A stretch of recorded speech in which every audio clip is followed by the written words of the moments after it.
Taste the Daily. Tiruvallur நகராட்சி சுத்திகரிப்பு நிலையத்தில் இருந்து கழிவுநீர் சுத்திகரிக்கப்படாமல் வெளியேற்றப்படுவதால் பொதுமக்கள் அவதியடைந்து வருகின்றனர். மொத்தம் 27 வார்டுகளில் உள்ள கட்டடங்களில் இருந்து நாள்தோறும் 50 லட்சம் லிட்டர் கழிவுநீர் வெளியேற்றப்படுகிறது.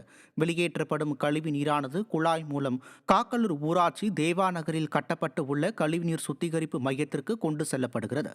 ஆனால் இந்த கழிவுநீர் பல நேரங்களில் சுத்திகரிப்பு செய்யாமல் வெளியேற்றப்படுகிறது. இதனால் துர்நாற்றம் வீசுவதால் தொற்றுநோய் ஏற்படும் அபாயம் இருப்பதாக அப்பகுதி மக்கள் அச்சம் தெரிவிக்கின்றனர்.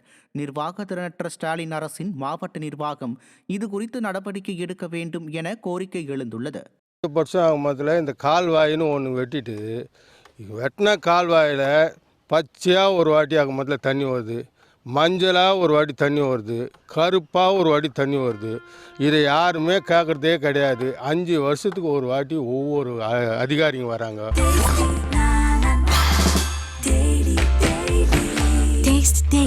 Taste the Daily.